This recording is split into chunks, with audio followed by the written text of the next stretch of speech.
கர்த்தருடைய பரிசுத்த நாமத்திற்கு ஸ்தோத்திரம். பொதுவா நம்ம குடும்பங்கள்ல அதிகமா பொறுப்பு இருக்கிறவர் யாரு அப்படின்னு கேட்டா அப்பாக்களை தாங்க சொல்லுவோம். தன்னுடைய குடும்பத்தை பாதுகாக்கவும் எல்லாருடைய தேவைகளை சந்திக்கவும் எவ்வளவோ கஷ்டப்பட்டு உழைக்கிறாங்க, தியாகம் செய்யறாங்க.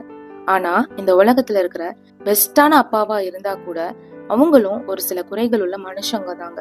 ஆனா நம்மளுடைய தேவன் ஒரு தகப்பன் அப்படிங்கிறவர் எப்படி இருக்கணும் அப்படிங்கிறதுக்கு அவரு தான் பெர்ஃபெக்டான எக்ஸாம்பிள். மத்தேயு 7வது அதிகாரத்துல இயேசு கூட, உங்களில் எந்த மனுஷனானாலும் தன்னிடத்தில் அப்பத்தை கேட்கிற தன் மகனுக்கு கல்லை கொடுப்பானா, மீனை கேட்டால் அவனுக்கு பாம்பை கொடுப்பானா? ஆகையால் பொல்லாதவர்களாகிய நீங்கள் உங்கள் பிள்ளைகளுக்கு நல்ல ஈவுகளை கொடுக்க அறிந்திருக்கும் போது பரலோகத்தில் இருக்கிற உங்கள் பிதா தம்மிடத்தில் வேண்டிக் கொள்ளுகிறவர்களுக்கு நன்மையானவைகளை கொடுப்பது அதிக நிச்சயம் அல்லவான்னு கேட்கிறாரு.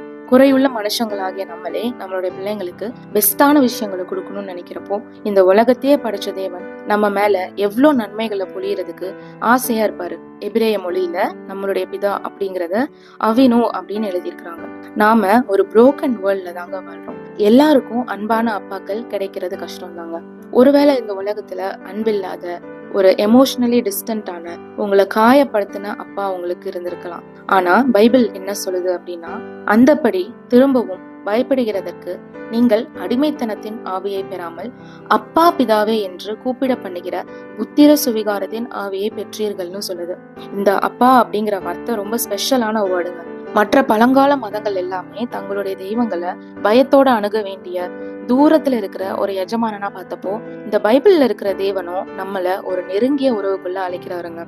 சர்வ வல்லமை உள்ள சிருஷ்டிகரை அப்பான்னு கூப்பிடுறது நம்மளுக்கு கிடைச்ச மிகப்பெரிய பாக்கியம்ல. He is a father to the fatherless. நாம இனி பயந்து நடுங்கிற அடிமைகள் கிடையாது. தேவனுடைய முழு பாதுகாப்போட வாழ்ற அவருடைய செல்ல பிள்ளைகளாம். எப்ப வேணாலும் அப்பாவுடைய மடிக்கு நாம பயமில்லாம ஓடி வர முடியும்.